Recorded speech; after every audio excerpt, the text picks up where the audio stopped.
When I found out I was going to be a parent, I immediately felt a lot of anxiety and worry. So I went on to BetterHelp to try to look for a therapist to help me with that. My relationship with my family and with my boyfriend and with myself were suffering. I really needed help. I was ruminating a lot. Really getting those thoughts out to a therapist and getting feedback was just life-changing. Discover what BetterHelp Online Therapy can do for you. Visit BetterHelp.com today.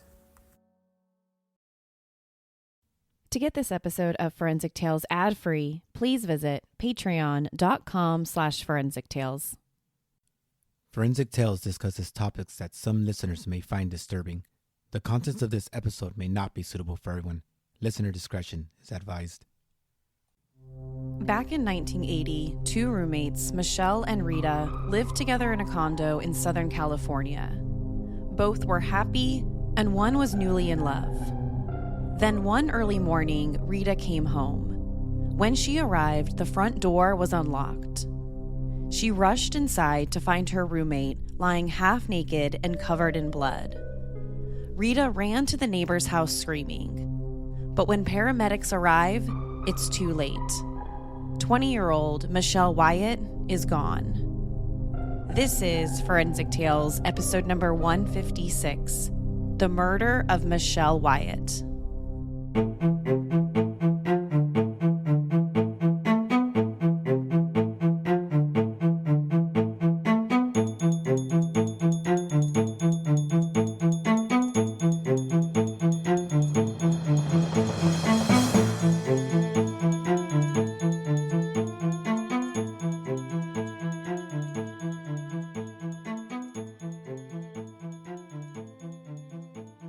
Welcome to Forensic Tales. I'm your host, Courtney Fretwell Areola. Forensic Tales is a weekly true crime podcast covering real, spine-tingling stories with a forensic science twist. Some cases have been solved with forensic science, while others have turned cold. Every remarkable story sends us a chilling reminder that not all stories have happy endings. As a one-woman show, your support helps me find new compelling cases, conduct in-depth fact-based research, and produce and edit this weekly show.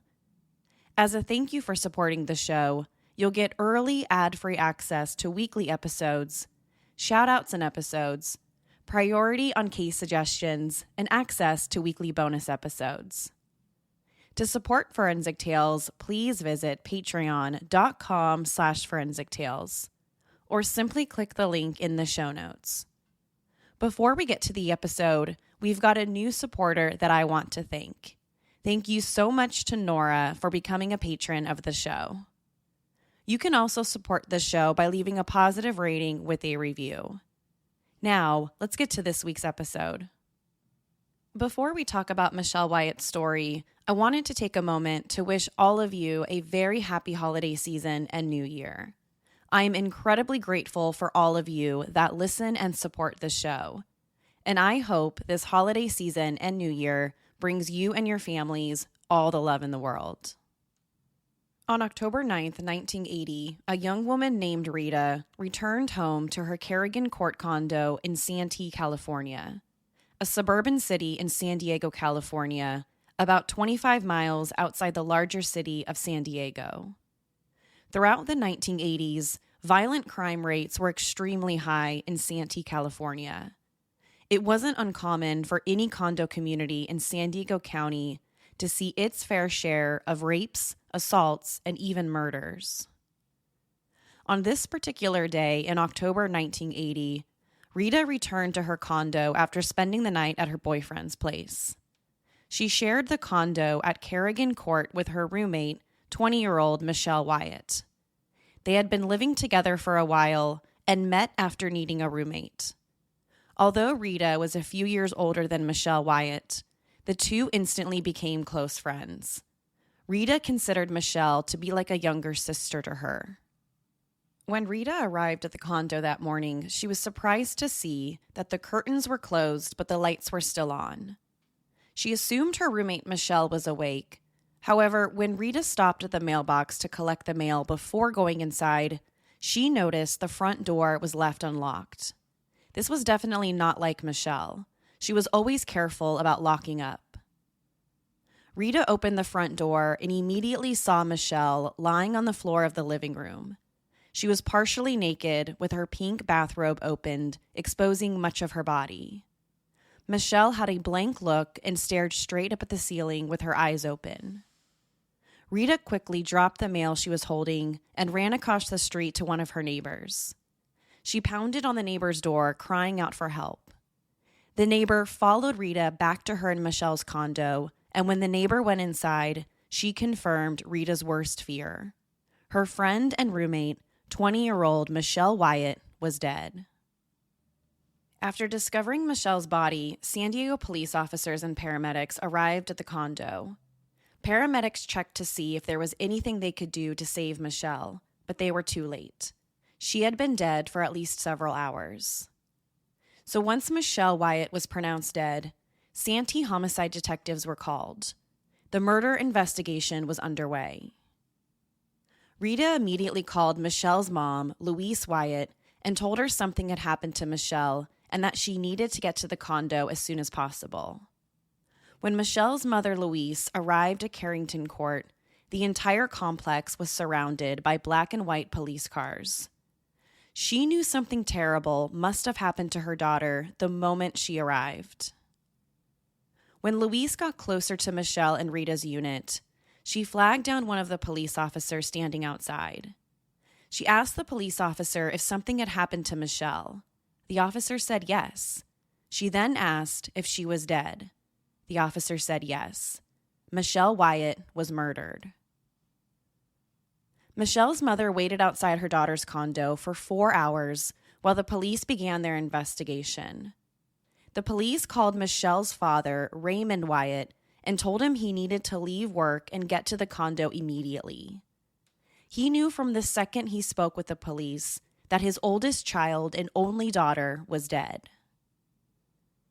In October 1980, Michelle Wyatt was a 20-year-old college student with her entire life ahead of her. She was born in 1960 to parents Raymond and Louise Wyatt. Her father, Raymond, worked with the Navy, so the family moved around a lot. The family eventually settled into San Carlos. Michelle grew up with her younger brother, Ray J., who was 10 years younger than her. Despite their age difference, the two were incredibly close. Michelle always looked after Ray J. and loved being a big sister. Michelle was described as a type who might have made other girls jealous. She had beautiful blonde hair and an infectious smile.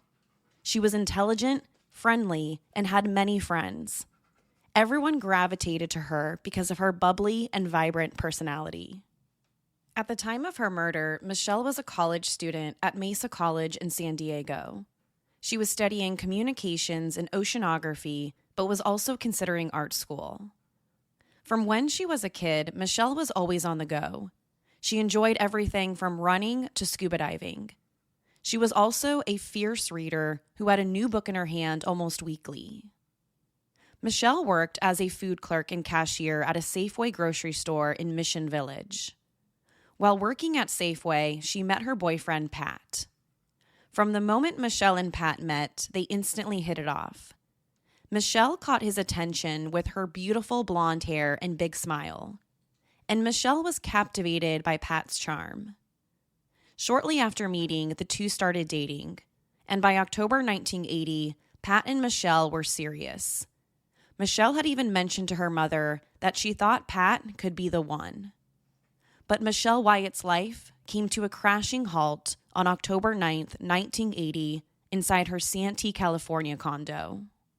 When Santee homicide detectives entered Michelle's condo at 10586 Carrington Court, they began taking photos of the condo and Michelle's body. They also canvassed the place looking for DNA, blood, fingerprints, and any evidence left behind by her killer. As they photographed the condo, investigators thought the place seemed oddly clean. They didn't find any signs of a break-in. The lock on the front door was in perfect condition, and none of the windows in the condo were broken. They didn't find anything to suggest someone had broken into Michelle and Rita's condo. Besides a bar cart that had been pushed away from the side of the wall, everything looked normal. Michelle was discovered lying on the living room floor face up. Her eyes were open and she had a blank stare on her face. Her pink bathrobe was thrown open, exposing much of her naked body.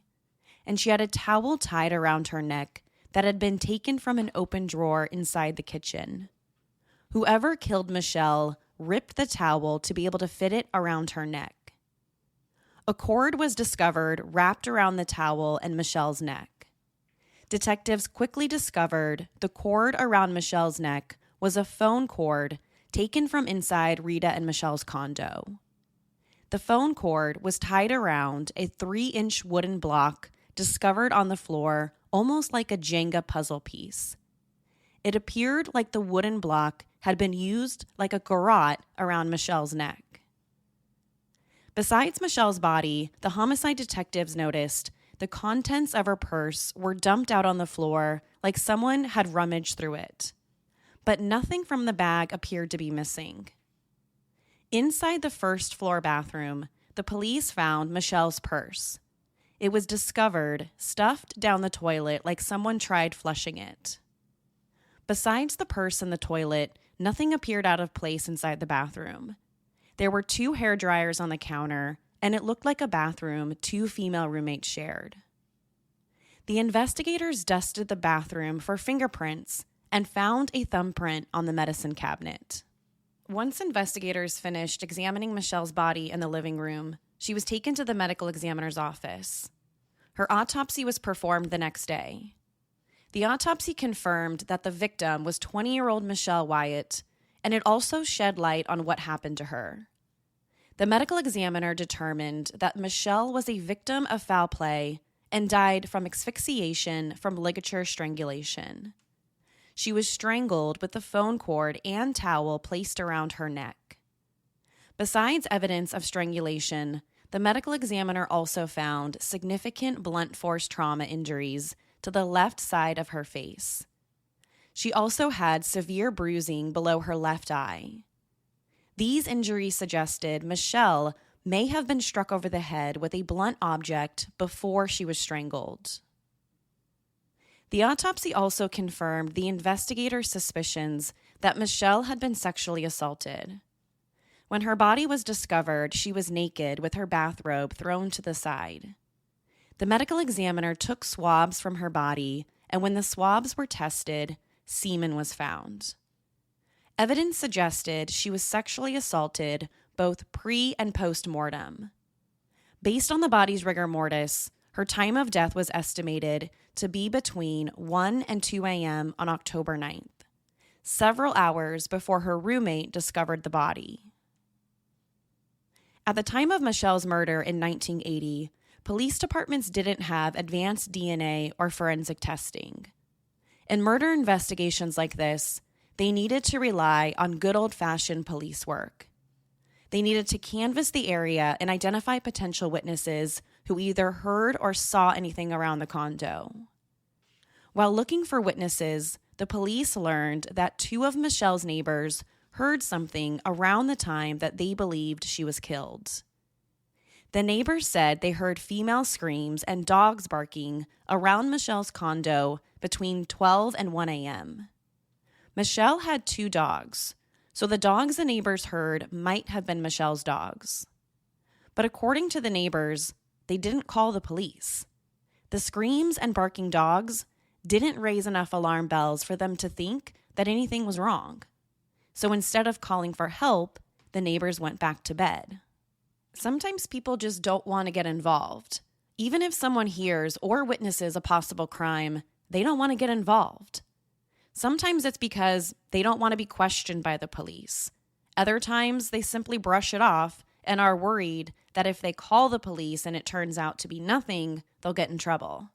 In this case, the reason Michelle's neighbors didn't call the police isn't clear. If they had called, Michelle might still be alive.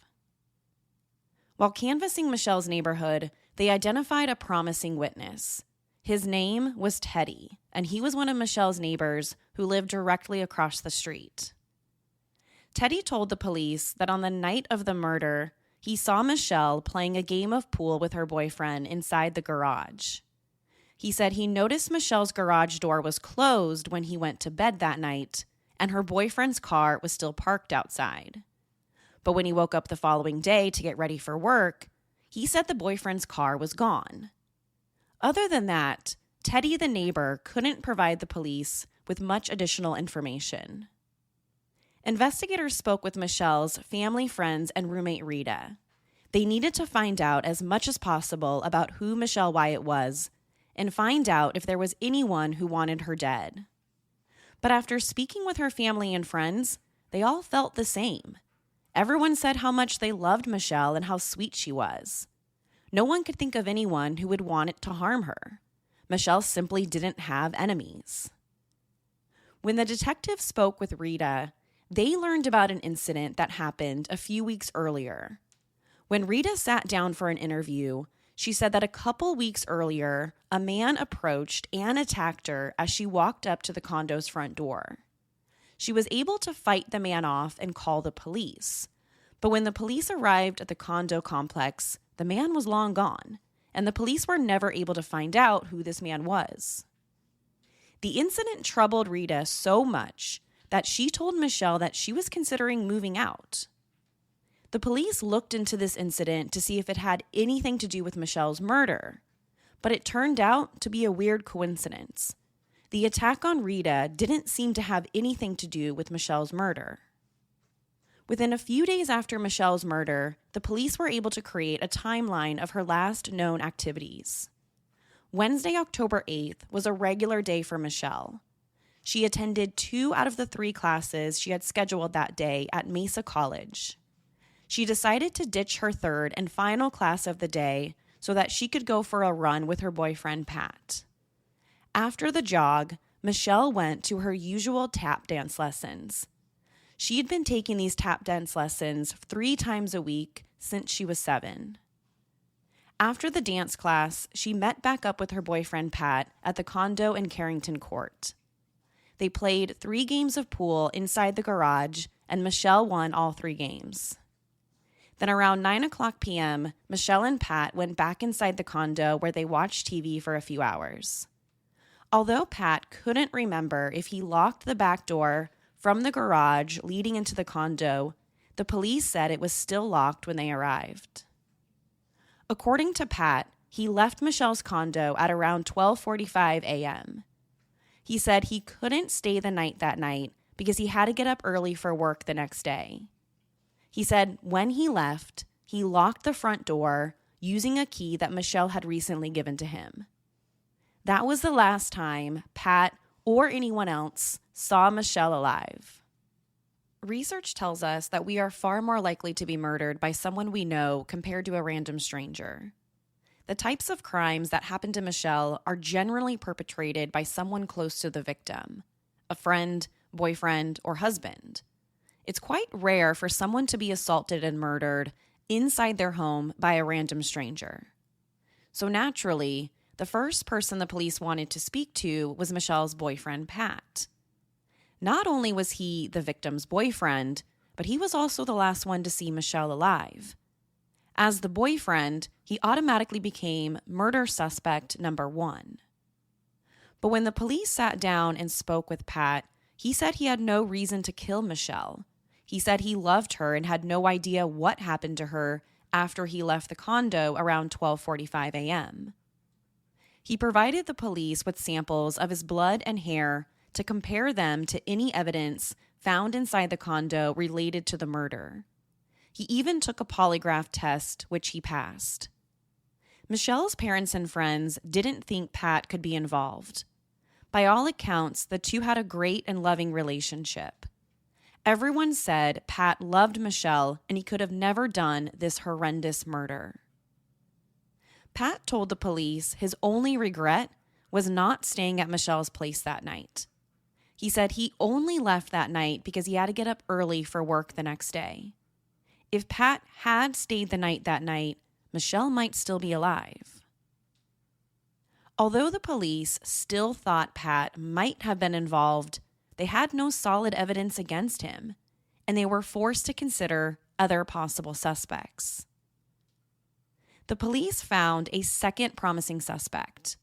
The police learned about a male coworker who worked with Michelle at Safeway. This male coworker allegedly had been stalking Michelle and showed up at her condo several times unannounced. He was insistent on trying to date Michelle despite her not being interested in already having a boyfriend. At one point, this male coworker told other people that he and Michelle were dating. Michelle told a few of her friends, including Pat, that this coworker freaked her out and she was bothered by him. As soon as Santee investigators discovered this, they questioned the coworker. Like Michelle's boyfriend, the male coworker also denied having anything to do with the murder. He admitted to having a crush on her, but said that he would have never done anything to harm her. When the police asked him where he was on the night of the murder, October 8th and October 9th, he offered a shaky alibi. At first, he said he was at home with his father, but then his story seemed to change. When he was asked again where he was, he said he wasn't home. Instead, he was on a date with another girl. Although investigators found his alibi weak, they didn't have enough evidence against him, and he was free to go. For the first 2 months, the police worked tirelessly on Michelle's case. They focused much of their attention on the weird male coworker and the boyfriend, Pat. So they really didn't find any other suspects. And when the tips and leads dried up, so did the investigation, and the case went cold. By December, 2 months after Michelle's murder, many of the detectives assigned to the case were reassigned to other cases. Unfortunately, Michelle's murder wasn't the only one in the area. So when a new case came in, detectives were taken off Michelle's case to focus on the new one. By December, the murder investigation into Michelle Wyatt's death was cold. Michelle's family was frustrated when they learned that the case had turned cold. They felt like the police weren't doing enough to solve their daughter's case. Not only was it devastating for the Wyatts to lose their only daughter, but they also had to deal with the reality of not knowing who killed her. So as soon as Michelle's case went cold, the family took matters into their own hands. They started their own investigation. They began by enlisting hundreds of volunteers to help distribute flyers about Michelle's case. They put up thousands of flyers in the area where they knew Michelle went in hopes someone could see it and call in a promising tip. They also put up flyers at Mesa College where she was taking classes and the Safeway grocery store where she worked. To generate additional tips, the Wyatts offered an $8,000 reward for any information leading to an arrest. They even went as far as enlisting the help of psychics to help with the investigation.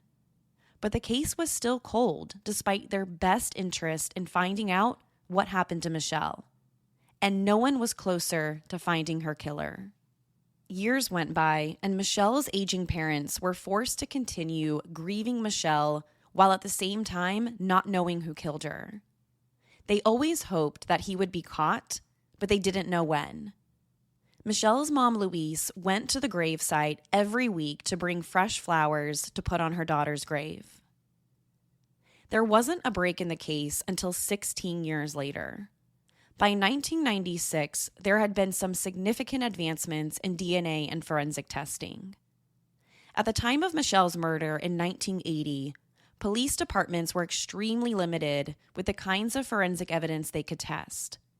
Fortunately, in Michelle's case, the first detectives on the case knew they didn't have the capabilities to conduct advanced DNA testing then, but they collected the evidence anyway, hoping the technology and testing would eventually catch up, and they were right.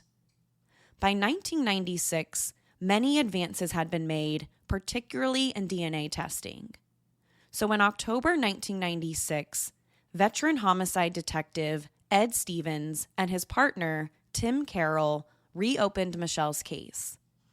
They hoped advancements in DNA testing could be done. First, detectives Ed Stevens and Tim Carroll submitted evidence in the case for new DNA testing.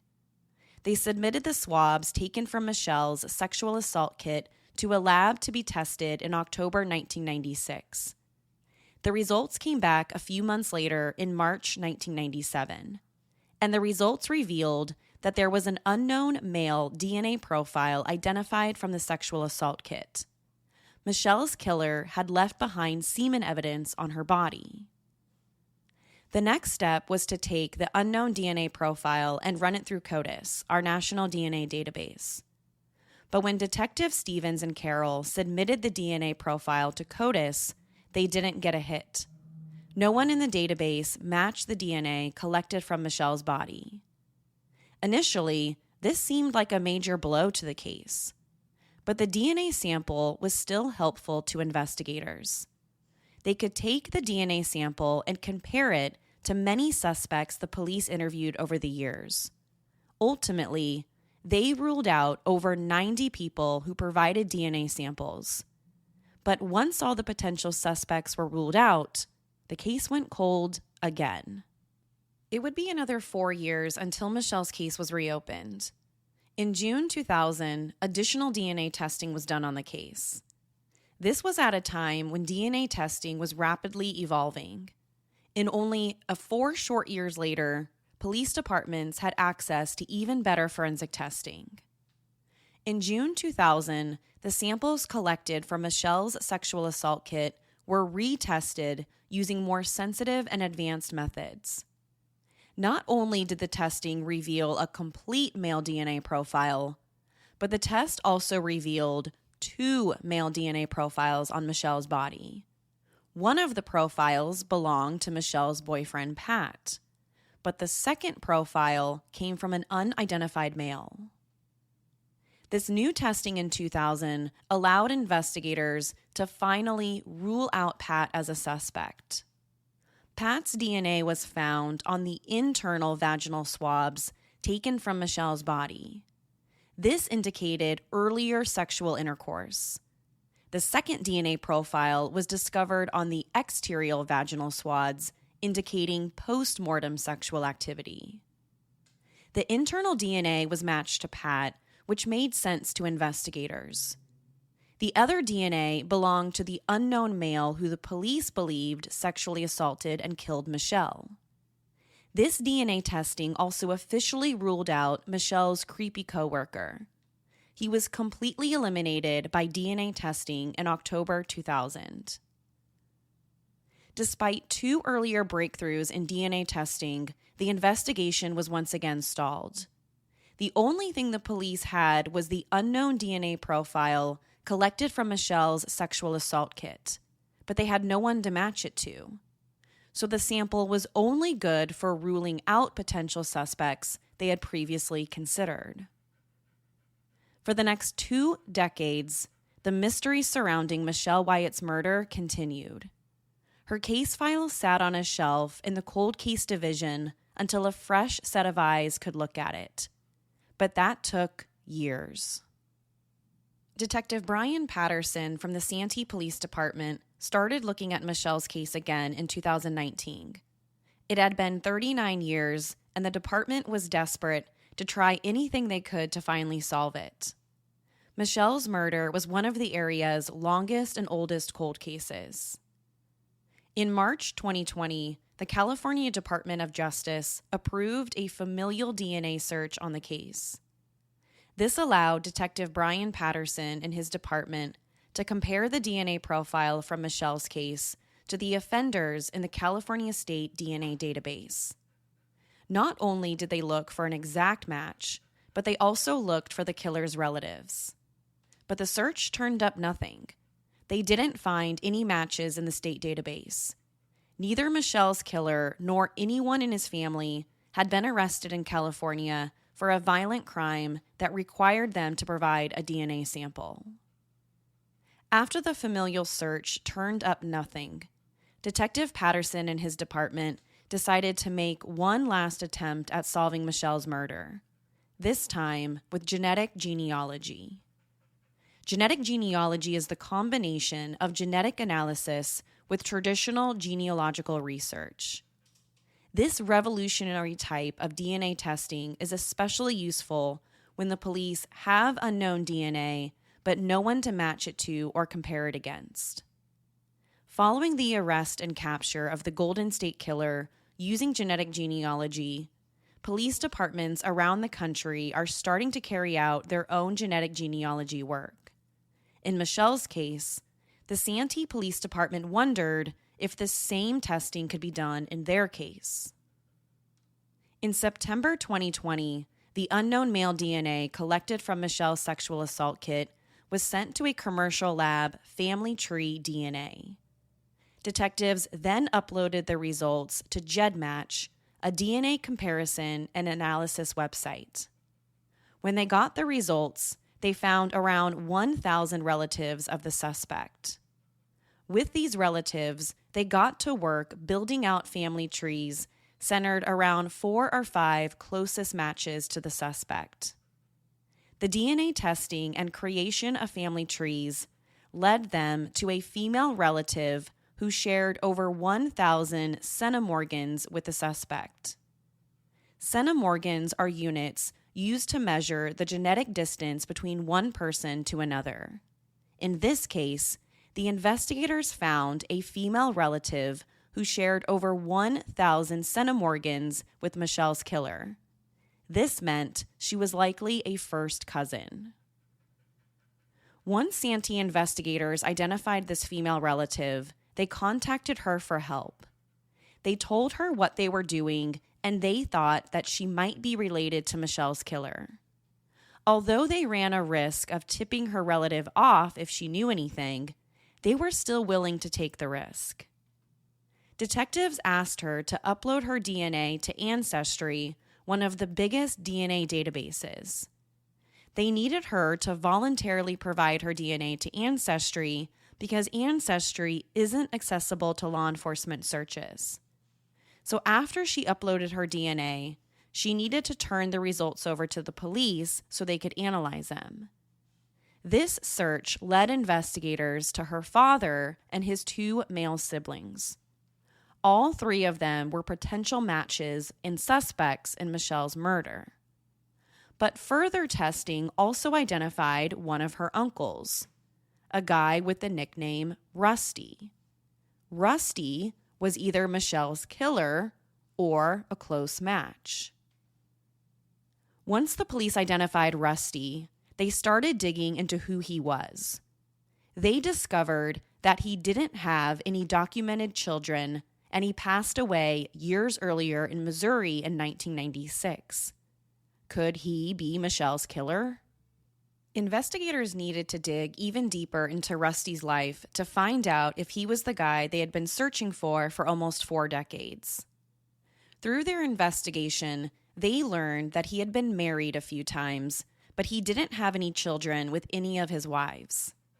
They also knew that Rusty had several affairs with other married women, and at least 2 led to the women becoming pregnant with Rusty's biological children. Rusty worked as a carpenter on Hollywood movie film sets at one point during his life. And it was on one of these Hollywood movie sets he met an extra named Betty Ruth White. Betty White and Rusty met while working on the movie set for the 1961 film How the West Was Won, a film that eventually won 3 Academy Awards. Although Betty was married to another man when she met Rusty, the 2 ended up having an affair. And during their relationship, Betty found out she was pregnant with Rusty's baby. But when she told Rusty, he wanted nothing to do with the baby. So shortly after finding out she was pregnant, Rusty and Betty broke up, and Betty gave birth to a son she named John Patrick Hogan in 1961. The baby was given the last name Hogan because her husband was James Franklin Hogan. James Hogan raised the baby as if it were his own. At this point, the investigators knew that Rusty or his biological son, John Patrick Hogan, could be Michelle's killer. But the police came across another possible suspect. It turned out John Patrick Hogan wasn't Rusty's only illegitimate son. Besides John, Rusty also had another son who was raised as the child of another man. This second son was raised in Texas and was a retired police officer. This discovery meant that there were 3 possible suspects in Michelle's murder: Rusty and his 2 sons. And the only way to find out who the killer was to get DNA samples from all of them. But getting a DNA sample from Rusty's son, John Patrick Hogan, would be impossible. John Hogan died years earlier. Fortunately for investigators, John Hogan had 3 half-sisters and a biological daughter. Santee detectives reached out to Hogan's half-sisters and daughter and explained the situation. After speaking with the investigators, John Hogan's 3 half-sisters and biological daughter agreed to provide DNA samples. And when the samples were tested, the police got the match they had spent decades searching for. John Patrick Hogan's DNA matched that of Michelle Wyatt's killer. Once they had the results, they compared them to the blood card on file from John Hogan's autopsy, and they also matched. The DNA on Hogan's blood card matched the DNA collected from Michelle's sexual assault kit. The police finally knew who killed Michelle in October 1980. Although John Patrick Hogan was finally identified as Michelle Wyatt's killer, getting justice is a different story. John Hogan was born in Arizona in 1961, just 1 year before Michelle was born. His mom, Betty White, was cheating on her husband, James Hogan, with Rusty when she became pregnant. Although Rusty was his biological father, he was raised by his mom's husband, James Hogan. Betty and James's marriage didn't last long, and they divorced when John was young. His mom never seemed to settle down throughout his childhood, and they eventually became estranged. Years later, she was arrested and charged with shooting an ex-husband in the face. John Patrick Hogan seemed to inherit his temper from his mother. Throughout his life, John Hogan had connections to Arizona, California, Idaho, and New Mexico. He was married twice and served in the Air Force. He was never the best or the smartest student in school, and his grades were barely passable. He had several minor run-ins with law enforcement when he became an adult. He had been arrested several times on property and drug charges, but he was never arrested for any violent crimes. When he murdered and sexually assaulted Michelle, he was only 18, 2 years younger than his victim. But it wasn't only forensic evidence that linked John Patrick Hogan to Michelle's murder. The police uncovered more. Once the police identified John Hogan, they discovered that he had lived in the same condo complex as Michelle years earlier, so he was familiar with the area. Investigators also learned that Hogan was close friends with one of Michelle's neighbors, Teddy. Teddy was one of Michelle's neighbors the police interviewed early in the investigation. He was the one who told the police that he saw Michelle and her boyfriend playing pool in the garage that night.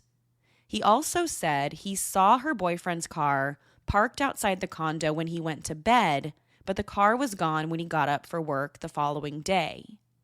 Well, the police discovered that John Hogan, Michelle's killer, and her neighbor, Teddy, were close friends. John Hogan was known to visit and stay over at Teddy's condo, a unit directly across the street from Michelle and Rita's condo. Since Michelle's killer is dead, there are so many unanswered questions. We might not ever know why he targeted Michelle that October night in 1980, but the police have a theory. It's possible John Patrick Hogan and Michelle Wyatt knew each other. Hogan had lived in the complex before, and he was friends with one of her neighbors. So it's possible the two met a few times when Hogan visited and stayed at his friend Teddy's house. On the night of Michelle's murder, Hogan might have been sitting outside Michelle's condo. As soon as he saw her boyfriend leave around 12:45 a.m., he went up to Michelle's front door. When he knocked on it, Michelle might have looked through the peephole and seen that it was him. Because they had met before and he was friends with her neighbor, she might have opened the door for him. Then Hogan struck her over the head, causing blunt force injuries to the left side of her face. Once he gained entry into the condo, he sexually assaulted her and strangled her with a ripped towel he found in the kitchen. She might have put up a fight and he struggled to contain her. He then grabbed the 3-inch wooded game piece from the floor and created the garrote to tighten the towel around her neck. Once Michelle died, he sexually assaulted her post-mortem and left his semen. If Michelle saw John Hogan through her peephole that night and opened the door, that could explain why the police didn't find any signs of a break-in. Tragically, Michelle Wyatt invited her killer inside. John Hogan managed to evade capture for decades. He was careful not to leave much evidence behind, but he made one major mistake by leaving his DNA behind through seminal fluid recovered from Michelle's body. Investigators used this DNA evidence to finally identify him 41 years later through genetic genealogy. Hogan might have been lucky to die a seemingly innocent man, but he's finally been caught. Although he's not alive to serve time for what he did to Michelle Wyatt, we finally know who was responsible for her murder. Today, law enforcement is considering the possibility that Hogan might be linked to other violent assaults or murders. Although, as of today, there is no connection between John Hogan and any other violent crimes. A killer like John Patrick Hogan might think they have gotten away with the perfect murder, but every crime leaves behind evidence. Sometimes the evidence is discovered right away. Other times, like in Michelle Wyatt's case, the discovery of evidence takes decades. Every crime scene leaves evidence. To share your thoughts on the murder of Michelle Wyatt, be sure to follow the show on Instagram and Facebook. To find out what I think about the case, sign up to become a patron at patreon.com/forensictales. After each episode, I release a bonus episode where I share my personal thoughts and opinions about the case. Don't forget to subscribe to Forensic Tales so you don't miss an episode. We release a new episode every Monday. If you love the show, consider leaving us a positive review or tell friends and family about us. You can also support the show through Patreon. Thank you so much for joining me this week. Please join me next week. We'll have a brand new case and a brand new story to talk about. Until then, remember, not all stories have happy endings. Forensic Tales is a Rockefeller audio production. The show is written and produced by me, Courtney Fretwell Areola. For a small monthly contribution, you can help create new compelling cases for the show, help fund research, and assist with production and editing costs. For supporting the show, you'll become one of the first to listen to new ad-free episodes and snag exclusive show merchandise not available anywhere else.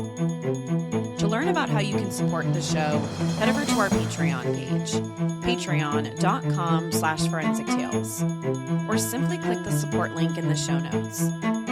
You can also support the show by leaving a positive review or telling friends and family about us.